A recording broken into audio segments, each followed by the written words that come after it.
companies help the government eavesdrop on their customers without court permission. Folks are going nuts over this in England.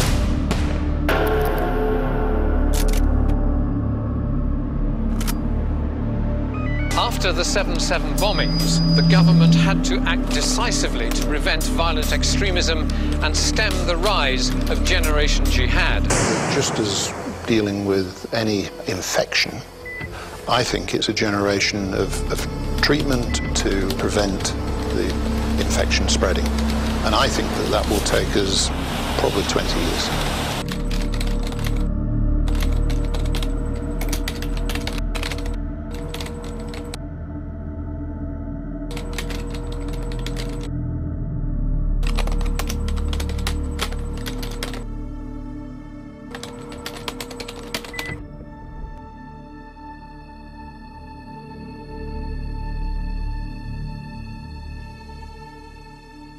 If we use a standard actuary employed by major insurance companies to calculate the probability of these events coinciding in a 10-year mean, we learn that the probability of this happening is greater than 1.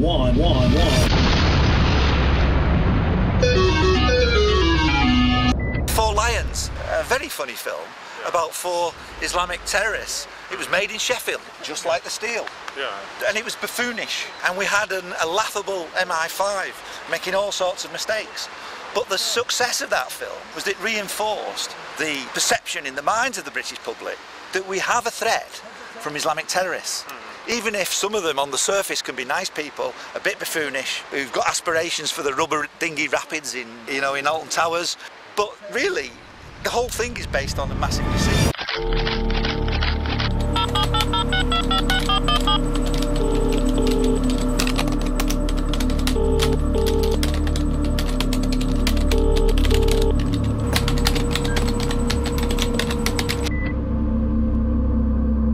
And it's fooling the British public, and the British public need to wake up and realise that it's all part of a mind control system.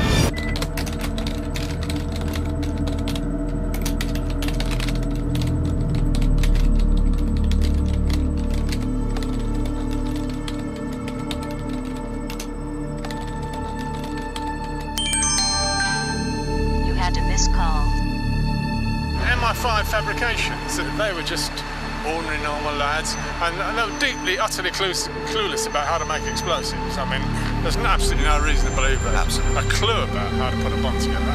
And we can no longer tolerate falsehood and the evil behind state crimes against democracy and the terrorism acts that have succeeded and fooled the masses. Wake up, masses.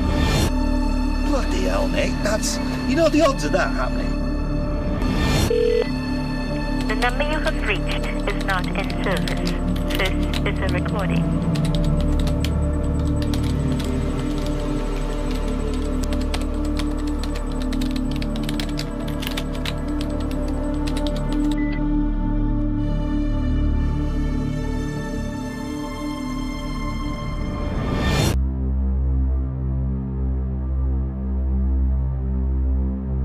$100,000 million to 1 is incredible. There's one thing this reminds me of, you know. What's that, mate? On July the 7th, when Peter Power claimed to be having a terror drill on just the same 3 tube stations, on just the same time in the morning, on just the same date of July the 7th, and people did the calculation. It was about what we've just seen here. We're talking about the 3 tube stations. Exact time? 1 in a billion. Yeah, he was pretty well exact. And he predicted that? He was doing it, not just predicted, but they were doing it there at that time. Exactly, when the bombs went off? This astronomical level of improbability. I'll have to look into that, Nick. I wonder whether it could indicate that something wasn't right about the government story. Well, I'm tired of tossing these coins. Let's have a game of cards, Tony. It's a nice summer day. You're bored now with nice summer afternoon. Yeah, all right. What do you want to play? Well, I like the odd game of snaps now and then. Oh, that's my favourite game too. Right. Good shuffle.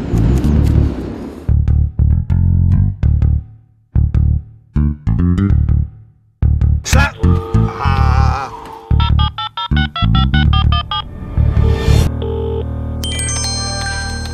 You had a missed call.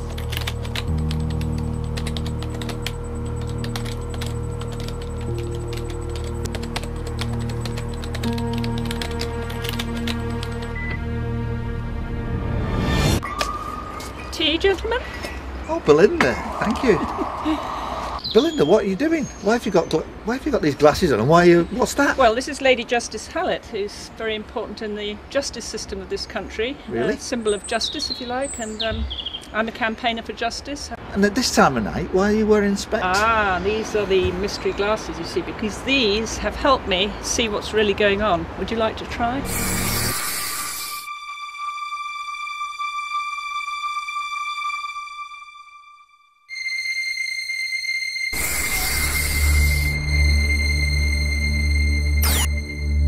Nick, I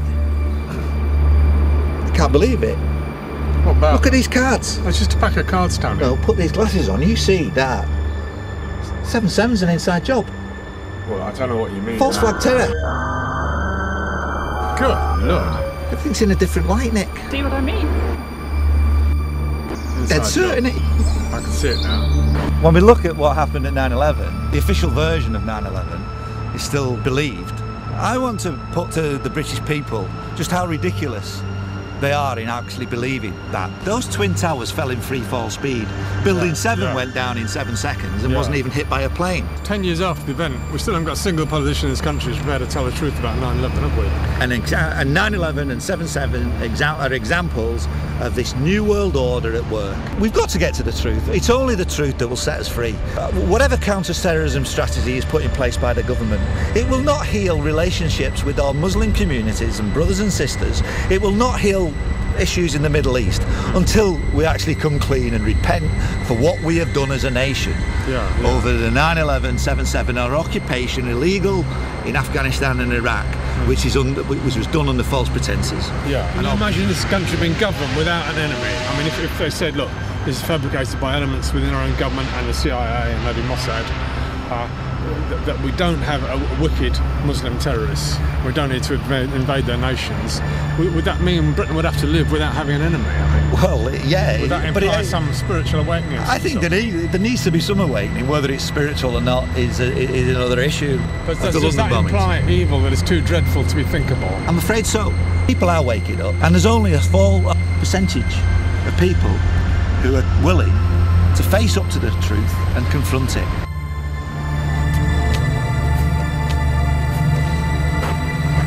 Tony Blair. In 2005, Tony Blair said it would be a ludicrous diversion to have an inquiry into the London bombings. In 2005, Tony Blair said that this was carried out in the name of Islam. This was before there was any evidence to suggest as much. This was actually on the same day. Tony Blair sent us to war in Afghanistan and Iraq based on the lies being the weapons of mass destruction that never were in Iraq. Peter Power, the czar of terror drills. Right after July the 7th, on the afternoon, what did he do? He went on TV saying, oh, fancy that. Today we were running an exercise, and the most peculiar thing was we based our scenario on the simultaneous attacks on the Underground and mainline station. I was doing a terror drill rehearsal with the same 3 underground stations the very same time, 9 o'clock in the morning. So we had to suddenly switch an exercise from fictional to real. Oh, our team had to go live. That's right. You were actually working today on an exercise that envisioned virtually this scenario. Almost precisely. And we chose a scenario with their assistance which is based on a terrorist attack because they're very close to a property occupied by Jewish businessmen. And I've still got the... I was going to say, how extraordinary today must feel for you as it unfolds. You mentioned a few... Ace of Clubs, Sir Ian Blair, Metropolitan Police Commissioner at the time of the London bombings. Ian Blair was famous a few days later after these bombings for saying we have 4 miserable bombers before we even had a clue who had actually done this. He was almost famous for the Charles John Lamanzes affair where he lied and covered it up. Sir Ian Blair demonstrated his clear prejudicial views by saying the threat from Islamic terrorism is greater than ever, including the Second World War. King Star demolition. It was the van parked right next to the 30 bus before it blew up, and it remained there after it blew up. Specialised in controlled demolition. There's no centre in London for King Star. It had to come quite a way to be there, and it just looked very, very conspicuous. Jack of Spades, senior police officers. I'm going to mention 3. Andy Hyman profited from, as a Metropolitan Police officer, profited from making a book that was based on the lies of the July the 7th bombings. Sir Norman Betterson, ACPO officer in charge of Prevent, West Yorkshire Police former officer, talking on BBC Generation Jihad about a generation of jihadists based on the lies of the London bombings. And Meredith Hughes, my own former chief constable at the time of the London bombings, well, what had he got to do with it? Well, he was in Gleneagles managing the post-London bombings management strategy. There were hoax bombings in his own police force area just the days prior to and after July the 7th. Richard Jones,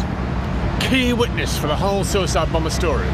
He seeded the suicide bomber story the very day after. Actually, there he was on the TV, in the newspapers, giving testimony, claiming that he was on the 30 bus. And he gave impossible, ever-changing stories about Hasib Hussain downstairs, fiddling with his rucksack, and the trousers he was wearing, the appearance was totally different from what we later gathered. And later on, Hasib Hussain was upstairs, not downstairs. Everything was wrong with his story. Came from a Mr. Richard Jones, who claims to have seen a man fiddling with his bag on the bottom floor of the number 30 bus. He described the man he saw as clean-shaven and wearing light brown trousers and a light brown top. So obviously he wasn't talking about Hussain. If he was on the bus, he probably got off just before, as it got into Tavistock Square. He wasn't, I don't think he was on the bus when it blew up. There was screaming all about. All you could see was the 30 on the back of the bus. All you could see was the 30 on the back of the bus. The 30 on the back of the bus. Yes, I did work in an explosives factory. I served my apprenticeship there for 5 years, from 1960 to 65. BBC Panorama, May 2004. Gavin Hessler, Peter Power, Michael Portillo, to name a few. The template for the London bombings were the dress rehearsal with 3 underground explosions and 1 overground explosion simulated. That was the dress rehearsal of what was to come. Government, intelligence, emergencies, disasters and planning. They are here to give it to us straight. This is the kind of terrorist attack the government repeatedly says is going to happen. Jack Straw is our King of Diamonds, Britain's Foreign Secretary. After the 7/7 event, the terrible London bombings, he comes out and says this event bears all the hallmarks of Al-Qaeda.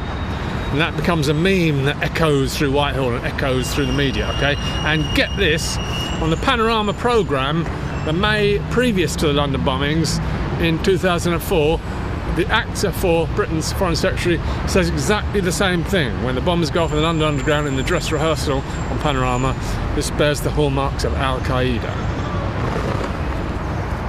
Jack of Diamonds, our post-Prime Ministers, 2005. That's none other than Gordon Brown and David Cameron.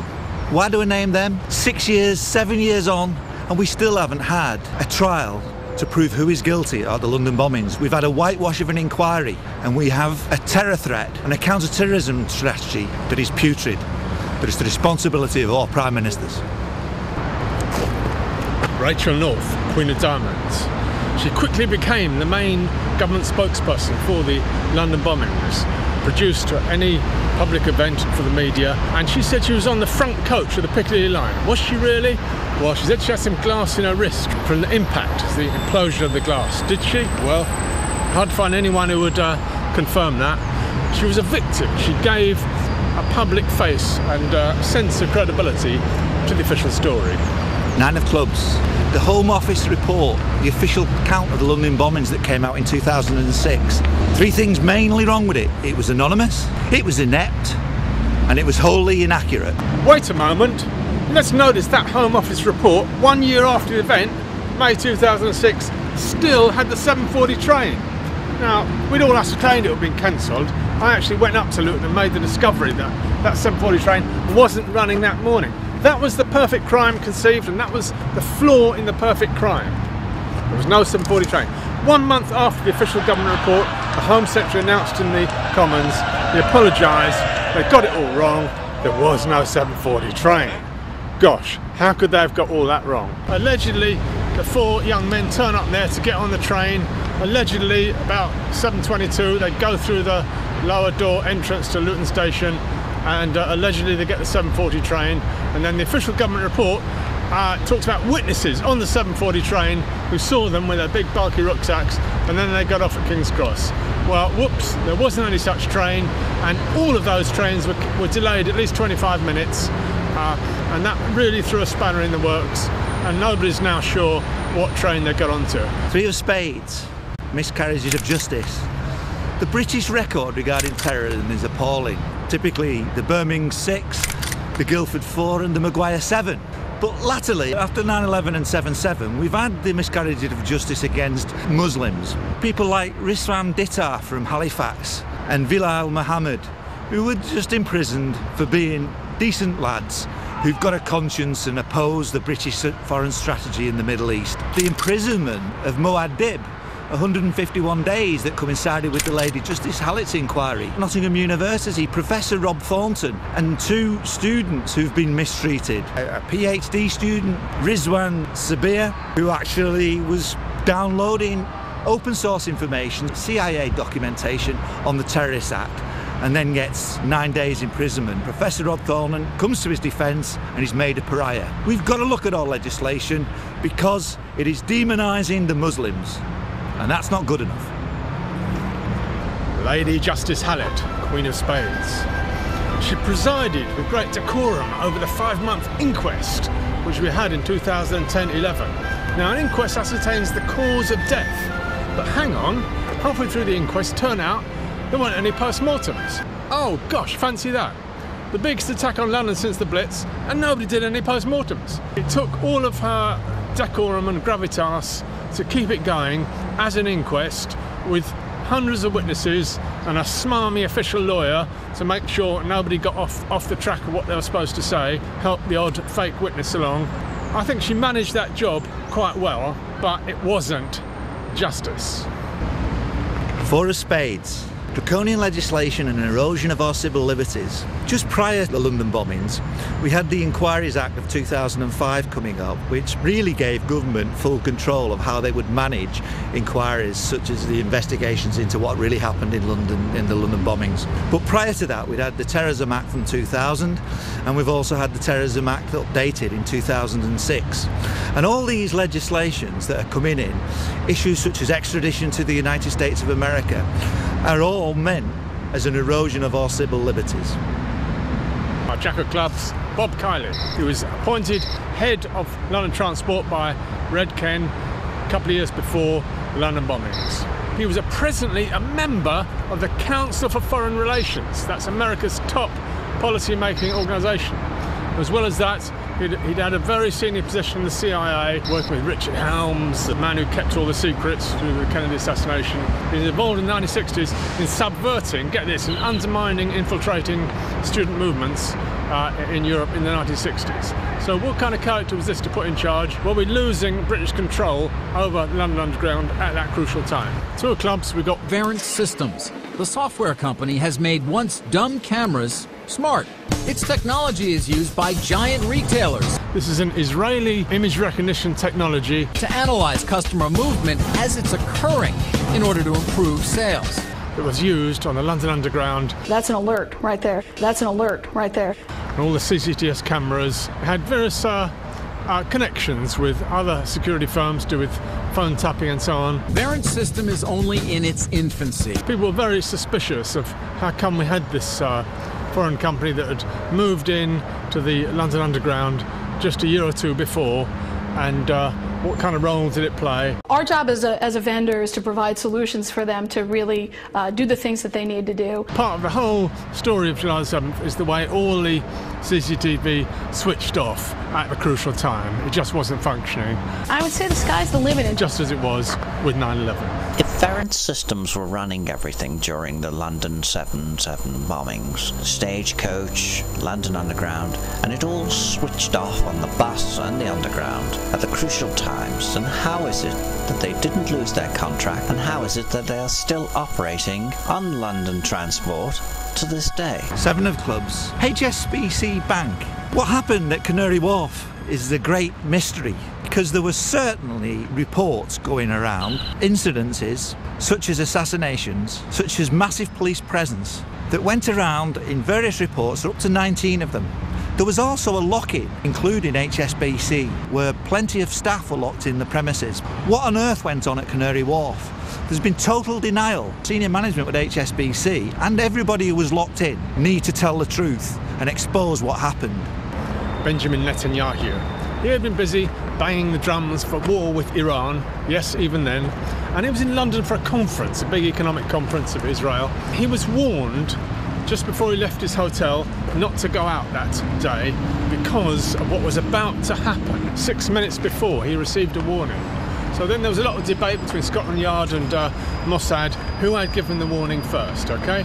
But this was fairly clarified by an interview with the head of Mossad in a German newspaper, clearly stating that they had advance information of this terror attack. We can't help noticing, making comparisons with the event of 9/11, where there was evidence for Israeli foreknowledge that could hardly be escaped. Six of spades, the British press. Why won't they allow anything to challenge that narrative within the press?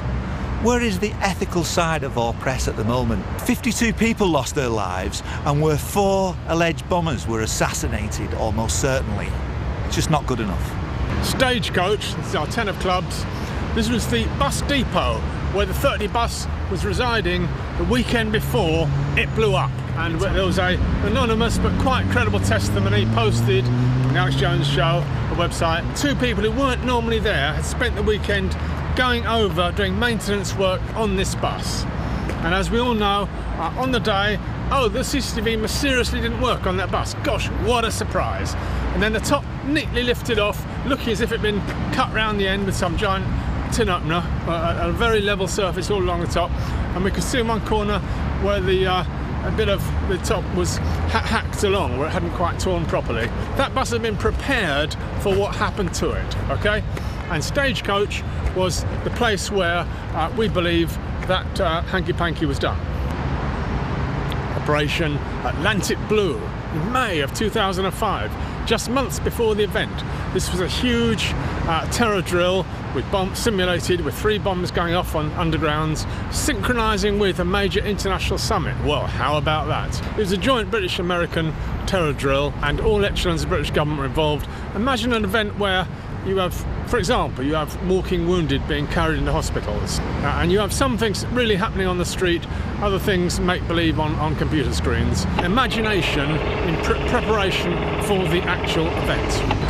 Okay, 9 of spades. This is Operation Hanover. This was a police terror drill, and it only came out at the inquest. We didn't know about it before, and it was just the very beginning of July 2005, and it was 3 bombs going off. It was a 3-fold event in central London, and the police had to have a terror drill responding to it. Gosh, fancy that. And at the inquest they explained that was why they're so well prepared for the July 7th bombing, because they'd rehearsed something like it the week before. They didn't seem to see anything very suspicious about this. Excellent bit of research by the July 7th cruise team in London, and it was about at least the 4th major terror drill rehearsal before the actual event happened. Rudolph Giuliani. What was he doing in London? What was he doing in England? Oh, he was having breakfast just at Liverpool Street Hotel when the bombs went off right underneath him. Gosh, didn't something similar happen a few years ago when he just happened to be at Ground Zero, Building 7, when the whole thing blew up, and he suddenly started managing the whole of Ground Zero as the mayor of New York. Did a fine job of stopping photographers being allowed to photograph Ground Zero, basically fencing it all off. Because nobody did more for the official story at 9/11 than Giuliani. So fancy that, he's over here, maybe something to do with his security firm, helping his friend Benjamin Netanyahu with the conference, but he's a key character. And the day before, what was he doing? The day before July 7th, well, fancy that, he was up north giving a lecture to some police group, telling them how great the war on terror was, and how lucky it was that we had tough people like Blair and Bush to cope with the war on terror. So somehow he's a very key operator, and who knows, maybe he pressed the buttons. You know, you're really beautiful. And a woman that looks like that has to have her own special scent. Oh, thank you. Maybe you could tell me what you think of this scent. Oh, you dirty boy, you! Oh! Donald, I thought you were a gentleman. 7 of Diamonds, the Jaguar at Luton. It's a sensational discovery made during the inquest by the July 7th Truth team. When 3 of them, they arrived at Luton Station, okay, they parked. Then they had to meet up with Jermaine Lindsay, who's coming out from Aylesbury, and just as Jermaine Lindsay's car came in the car park, the exact moment you see a very posh Jaguar. His lights go on, and it comes round to park together with, so the 3 cars all park together. And just the exact second they all park together, the CCTV switch is off. When the lads had a so-called dummy run, or a practice run, on the 28th of June, the week before, they showed that Jaguar was also there in the same spot. So somebody, a minder, who was there to meet those lads, and probably, they all got out, he gave them their rucksacks that they had to carry. They thought they were on some sort of terror drill adventure, going up to London that day. And so the 4 lads met up with this guy who got out the Jaguar, and this is an amazing sort of concealed part of the whole story, because when patsies are set up for these kind of fabricated events, they do have minders who look after them. Our 7 of Diamonds, we've got Ephraim Halevi, a former head of Mossad, and his article about the London bombings appeared in the Jerusalem Post just a couple of hours or so after the event. That was so quick, and it appeared very knowledgeable about the event. For example, it referred to the synchronous bombings in London, when it was actually a couple of days before journalists learned that the bombings were synchronous. The initial story was they went off at different times, and he discussed Tavistock Square, he discussed how it was near to where the Zionist Foundation was in Great Russell Street. So he seemed to know, and he also discussed rules for waging a Third World War. Well, gosh, fancy that. So it was a Third World War was in process, a whole world war, and it was a spiritual war against Muslims and against terrorism, and it's not the sort of thing you just brew up. The whole thing had the air of being pre-written, and especially he said yesterday's bombing, so-and-so, as if you were expecting it to go into print in a newspaper the next day, as it normally would on the 8th of July. So it had very much the air of being pre-written, and a lot of controversy was stirred up by that, and they soon took it off their website because it was a bit too disturbing that they knew too much. What were the bombs? What was the explosive? That was the mystery, and the stories we were given kept getting sillier and sillier. To start with, it was C4, that's in all the films about, it's a NATO high-powered explosive, and real experts said they thought there were traces of something that might have looked like C4, which is a military-grade explosive around the trains. That was the first story, okay? Within a week, the suicide bomber started to develop. They were up in Leeds, and it was something called TATP. What was that? Well, it was a detonative explosive, and they were supposed to brew it up in the bath with a bit of sulfuric acid, a bit of acetone, and of course a bit of hydrogen peroxide. Hydrogen peroxide always figures in these daft home terror stories we're given, and it was chemically totally impossible. Wherever they thought they got peroxide from, you cannot buy strong or concentrated peroxide, and no, you can't concentrate it by boiling it up in a saucepan, okay? So that got ridiculed for a year or two, and then by the big trial in 2008, lo and behold, TATP had disappeared entirely, and we got instead, it was black pepper and peroxide. You mix black pepper and peroxide, and where did they get the idea of black pepper and peroxide? Well, if you remember, you probably don't, but there was a 21st July story which was chapati flour and peroxide, and the lawyers successfully got these guys in jail for 40 years with chapati flour and peroxide as their sort of mock bombs that didn't go bang. So a sort of analogy was made from those to black pepper and peroxide, and that is the last final story. And so then the inquest had to try and allege that they had black pepper and peroxide traces found in the bomb factory in 18 Alexander Grove. If you believe that, you believe anything. The Edgware Road underground train. It was ascertained this had 3 large holes in its floor. The damage did not resemble that from a rucksack within the coach. No, it resembles something much more underneath the coach, with metal bent upwards. A whole lot of harrowing accounts of survivors in the dark coming across those 3 different holes. Obviously the official inquest didn't want to say that, but it's quite clear from their story that we got major experience of different holes in that Edgware Road train, and with people falling into the holes. Terrible accounts of them falling into the car. One of them, somebody dies in a hole. But you've got a story utterly and forever incompatible with a single suicide bomber. Force Reconnaissance Regiment.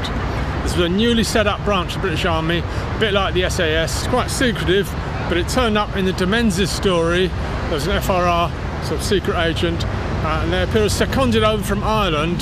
Their bomb-making skills, very secretive, and really quite above the law. When the Canary Wharf stories were coming in, people being shot at Canary Wharf, was this the FRR that had done this? It did look rather like it, and then they turned up some months later in Basra, in Iraq.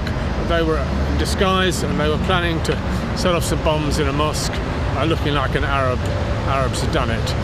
And they were very, very important, these people. Immediately they were arrested, they were busted out from their prison in Basra, and we never even told their names or anything. These are people above the law, and I think they are quite highly suspect for the actual perpetrators of the London bombings. Okay. Now our summer 52 breaks down into, you get 6 at Edgware Road and 7 at Aldgate. Pathologist swore that he had reliably counted those number of dead bodies. The problem the inquest had was that those dead bodies are totally accounted for by real human victims. What that means is there isn't one left over who could be the terrorist. As may remind you of 9/11, those who went into it, where the numbers of dead on the airplane did not allow any extras for the alleged Muslims that were supposed to be on board. How did they get round it? They said, oh, Tenware can get blown into 52 little bits, and we've got DNA samples of all these packages of what used to be Tenware. And this is something similar for Khan, supposedly on the Edgware Road, you know, totally invisible, no physical trace of him. And they said, oh, we got blown into so many bits that the pathologists couldn't see a body remaining. That is just their attempt to count. We got another 13 at Tavistock Square, and there again, that number seemed rather preordained. Now, the initial report in the afternoon was about 3 bodies. 3. The evening paper then had, I think, about 9, and the next day it went up to 13. Bear in mind that all bodies were removed about midday from Tavistock Square. What is the most ridiculous thing that the government are expecting us to believe, and that the British public are so gullible that they actually believe it?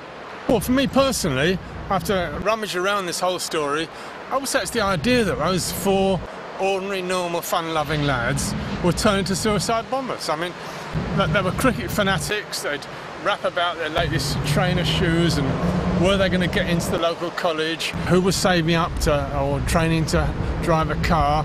I mean, that was what they'd talk about, and they had no dark side, they had no despair, no particular interest in politics. I mean, they'd go and visit their relatives in Pakistan. They didn't go to terror training camps, for God's sake. Just part of their culture. I think the desperate, convoluted efforts to find some terroristic side is just MI5 fabrications. There's loads of fabrication, but they were just ordinary, normal lads, and they were deeply, utterly clueless about how to make explosives. I mean, there's absolutely no reason to believe they had a clue about how to put a bomb together. When you've had something like this, there's no normality other than the new normality that follows.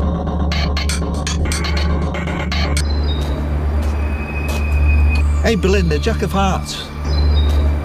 Wonderful these glasses, by the way. Oh, good. David Shayler, what's become of him? Is he? Some people have heard it said he's still an MI5, even though he was a whistleblower. No, he lived with me for 2 years, so I know him about as well as anybody. And in fact, he used to have a joke that when he was living in my house, if people he heard rumours that he might be working for MI5, he said the only person in this house still working for MI5 is Eddie the cat. Eddie the cat? Yeah. And that's Shayla's cat? Yes. Eddie, come here. Eddie, there's a good boy.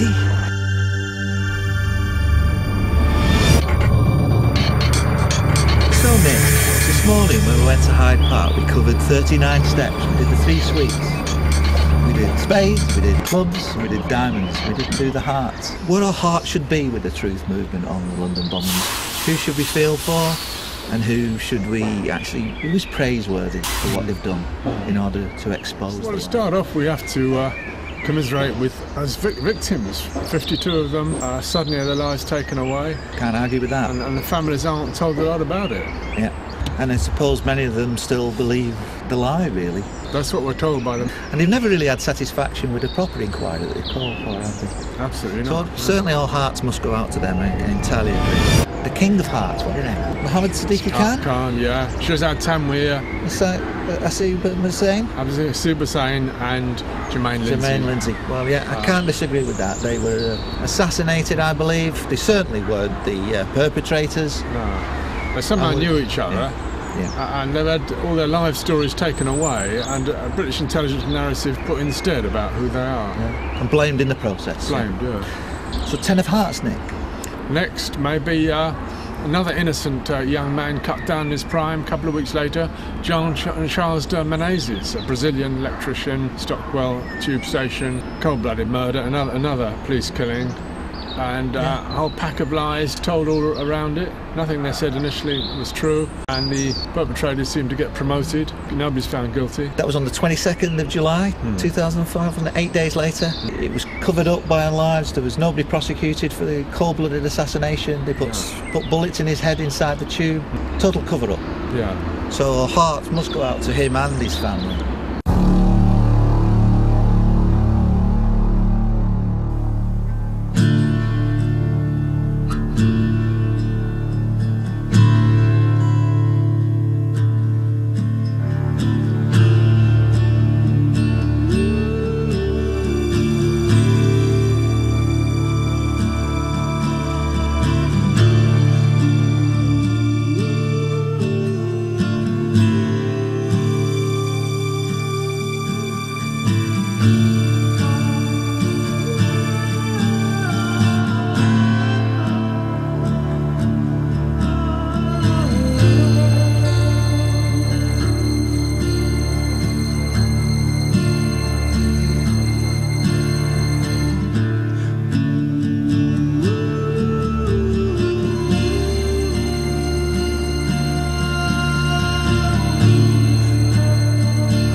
What about the 9 of Hearts then, Nick? Well, perhaps generally all the families of all these victims had to suffer in silence without much explanation, without being given any adequate inquest.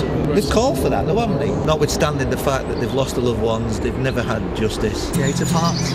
Thousands of people may get killed, but the whole civilization is ruined by British-American aggression, and it's justified by this phony, fake war on terror narrative. Yeah. And these aren't the extremists we're talking about, the Taliban or whatever. These are innocent women and children and citizens in Iraq and Afghanistan who've had their lives in Libya, Syria, who've had their lives decimated as a result of our aggressive foreign policy agenda. So our hearts go out to our brothers and sisters elsewhere in the Middle East. Amen. 7 of Hearts, Nick. Coming back to what happened after the July 7th event, a truth campaign was started up by some people, and they've put up a great website, and they've put up a huge amount of information. It's a fabulous resource, that. So anybody who doubts what we've been saying can really go to that website as a first port of call, as an excellent database where they can get the full story with all the evidence about the inquests, about the families, about the victims. It really is a tremendous effort by them. It's a very praiseworthy resource that helps expose or get to closer to the truth than we've got so far. 6 of Hearts, Nick. Let's name all the marvellous videos that have been made about 7/7 that have been watched all around the world. Mind the Gap, for example. Then there was Terror Storm, Alex Jones did. What about that Ludicrous Diversion, that was a good one as well. Yeah. They were the early ones. That was fine one. Early ones, yeah. And then... probably the Ripple Effect. 7 Ripple Effect by Boad did. That was quite controversial. Probably that's the most popular one. But there's been some other good ones that have extended it a bit further, haven't they? With, Tom Sacker's 2 films, for instance, the Seeds of Deconstruction, and quite long. If you got a couple of, you have to have a couple of hours to watch it. A few hours. Yeah, but it puts 7/7 in a wider geopolitical context, I suppose so. As well as Crime and Prejudice, which is his latest film, exposes some of the sinister aspects of the intelligence and security services and how intelligence assets are handled. So it's quite a spooky film in one sense, but an excellent narrated film. Keelan Balderston's work on 7/7 Big Picture. Yeah. I like the way Keelan poses some very awkward questions that demand answers. These films that we're talking about will never be shown on mainstream media. What about Richard D. Hall with his programmes? Yeah, very courageous. Yeah. Sky 201. Yeah. You've been on his show, haven't you? Yeah. And there's Media Edge on Sky 200. Yeah. Tony Gosling, he was prominent in the truth movement in the early days, wasn't he? The 5 of Hearts is next, Nick. John Anthony Hill, who called himself Murd Dib. So why did they put him in prison? Because they didn't want him wandering around the inquest and getting interest from journalists. And he was also put in jail for the previous, if you remember, the second so-called July 7th trial. And let's point out that when did he first make the film? Was it 2007? His intuition about the story, that's the all-important thing. Right. Those lads got up to London, trains were delayed, they got up too late, and then they rushed off to Canary Wharf. That was quite intuitive at the time. And since then, that is more and more looking like the only story that's still up and running, and it's been gradually confirmed by a lot more information. And a complete contrast with all the other films we mentioned, which discuss the evidence and discuss what happened and point out criticism of the official story. Whereas the Ripple Effect doesn't do any of those. It simply tells a narrative story. Unfolds. It's a different one. That's what is needed. A plausible narrative story. Number 4, I put the one and only British Muslim who's spoken out in public to get words of truth about July the 7th. On the whole, I think the British Muslims are very sadly silent on this one, and they have large meetings to accept the government's story. They're guilty.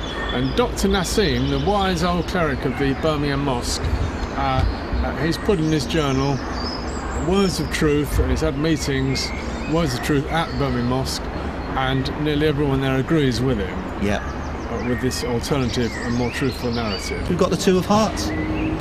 Well, I guess it has to be you, Tony. I mean, you stood up for telling what was what, and you got chucked out of the police force, and that had a terrific shock and inspirational effect all around the world. I don't think there's room for me, because I think that, quite frankly, what you've done in writing this is, to my mind, the equivalent of the Bible of the London bombings. You want to know what's happened in relation to that, people need to get hold of Terror on the Tube. And this is a wonderful piece of work, and I congratulate you on it, and it's been very influential in me over since the light came to me on this. Yeah, well, thank you, Tony. I came from being with all the wonderful people in the London's 9/11 Truth Movement, and also the July 7th Truth Movement, and sort of working with them over years, that I was able to put things together in this. The problem is here, Nick, though, we can't both be the 2 of Hearts. There's only one of us on the card.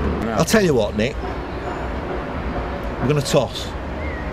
For the last position? For the last position. Okay, right. Now, why am I doing that? I mean, you did 30 heads, didn't you? You're going to call heads again? One more go, right. You're going to call heads? Let's see. Heads or tails? It's with a silver coin this tails. time. I go tails this time. You're going to go tails? Yeah. Heads! I've got it, Nick. Okay, you're off the list. One, Tony. Right. All right.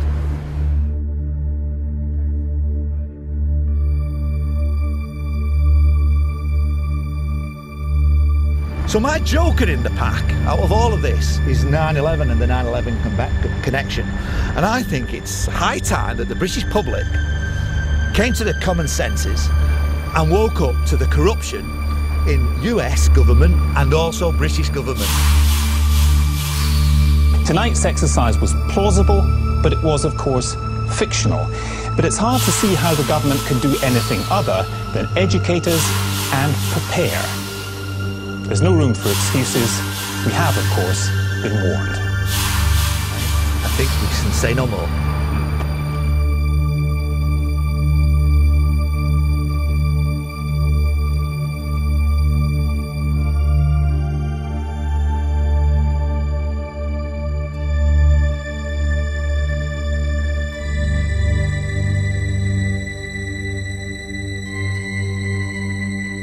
10 years after the event, we still haven't got a single politician in this country who's prepared to tell the truth about 9/11, have we?